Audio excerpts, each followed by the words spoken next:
Today, we're making buffalo chicken sliders. We get so many requests for these buffalo chicken sliders, and for really good reason. They're so easy to make and they're so delicious. And you've probably seen us do this before, and if you did, you've probably seen us smoke the chicken. That's the big difference than how we're gonna be cooking it today.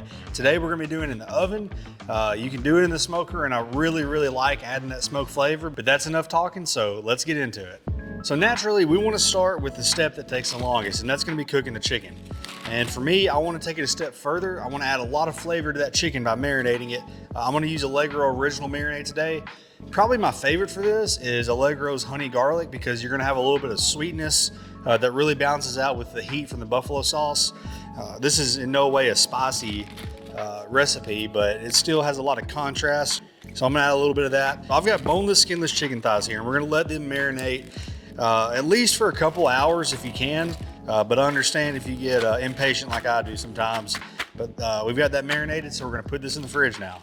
All right, so we're gonna be baking this chicken today in the oven. I'm cooking it at about 350 degrees, and it's gonna go for at least 45 minutes. It could be closer to 60 if you have some really big chicken thighs. We're looking for 165 degrees internally. Now, I like to take a baking sheet like this. We're just gonna wrap it in aluminum foil, so that we don't have much of a cleanup. Now we can take our chicken, and I've only got a few thighs here because I've already cooked the rest just to make this go a little bit quicker. I'm using about 4 chicken thighs for this recipe. If they're smaller, you might use 5 or 6 of them. But either way, we want to lay these chicken thighs out. And now we're gonna rub them down. I'm using the Krove Poultry Rub. You can use any rubs you want. I think this is the best on chicken. I've done this particular recipe a lot, and everybody goes on and on about it. So I think you'll enjoy this, and you can find it at krovefood.com. And hopefully we can find a retailer close to you here in the near future. We're working on expanding that, but check that out. Use any seasoning you want for this though, and we're gonna put this right in the oven. Now, it's okay if we overcook this a little bit. I'm not gonna be cutting this up into small pieces. I'm gonna be actually shredding it. I think that works a little bit better for these sliders. Instead of having chunks of chicken, it kind of holds its shape a little bit better as the slider, and you can bite into it without everything falling apart if you pull it. So that's what we're gonna do, and we're gonna throw this in the oven at 350 degrees. And once that's done, this is what we got. Now, I'm gonna let this chicken rest for just a minute. While that's happening, we're gonna start working on this buffalo sauce. And to get things started, I'm gonna go in straight with a half a stick of butter here. You can find all the detailed measurements on our website, of course. There'll be a written recipe with a full description there. Now that this butter's starting to melt, we're gonna go in with some Frank's Red Hot. That's my preference. You can use any hot sauce you want. Then we've got some Wash Your Sister sauce. And last but not least, good old Krove beef rub.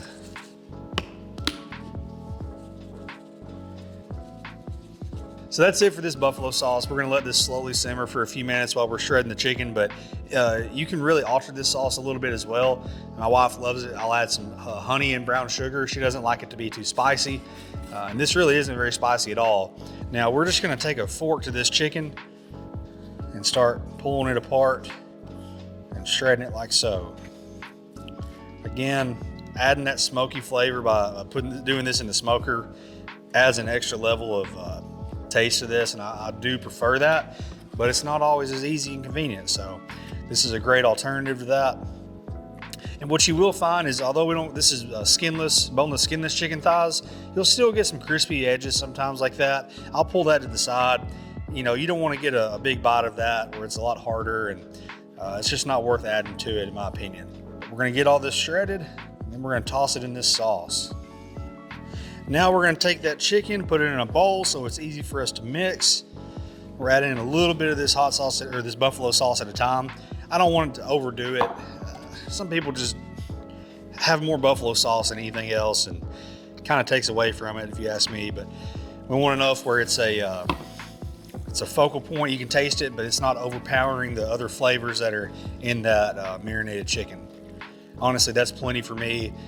It's plenty covered, but it's not just completely drenched. Of course, you got to go in with the King's Hawaiian rolls. They're just so good. It's hard to beat those. This is by far the best for a slider, if you ask me. And if you get the standard rolls like this, you do have to cut it yourself, which isn't a problem. If you have a good bread knife, just go in and try to keep it even as best you can, just like that. You know the drill. Time to put some aluminum foil over this baking sheet. Save us the cleanup. We're gonna go in with the bottom layer there. Now I do like to go in and just add a little bit more of this beef rub.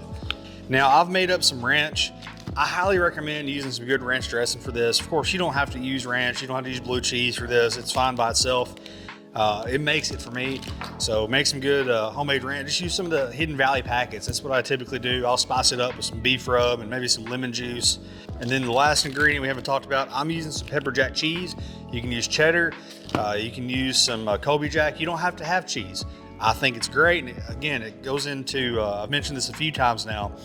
I don't like it whenever you bite into a slider and everything comes apart once you take one bite. That kind of acts as the glue that holds everything together so you can bite through it and it's not falling apart on you. But I'm gonna go in with a little layer of some ranch here, nothing too heavy. And then we're gonna go in with this chicken. I'm just gonna dump it on there like that and then spread it out. And from here, you can really make it your own. By all means, add some bacon to this. Go in with some blue cheese crumbles if you want to. The Hawaiian roll is your canvas. You do whatever you want with it. Now I'm going in with another layer here of this ranch dressing. And then topping it with cheese. Get it all there. Now we got the top bun. We're almost ready for the oven. Last step is we're gonna melt some butter and brush it on top. So we've got our melted butter. I'm gonna hit it with some garlic salt here. I think that's a really great addition to it. Then we're just gonna kind of drizzle this on the top here. Now we're going back into that same 350-degree oven. I'm way too excited about this. I mean, this is perfectly golden brown. It's got a little bit of firmness to it, but it's still gonna be soft and pillowy on the inside. We need to give this just a minute, and then we're gonna slice into it. Now, I've made the mistake of like putting it in like a aluminum pan to serve it in and then trying to cut it or having people just pull it apart. Don't make that same mistake I did. Go ahead and get you a knife and separate them. It's worth it. And these are not gonna last long if you take this to a tailgate. I can tell you from experience, these are so good. You've got that cheese nice and melted, plenty of sauce, but it holds, everything stays put. Let's give it a try.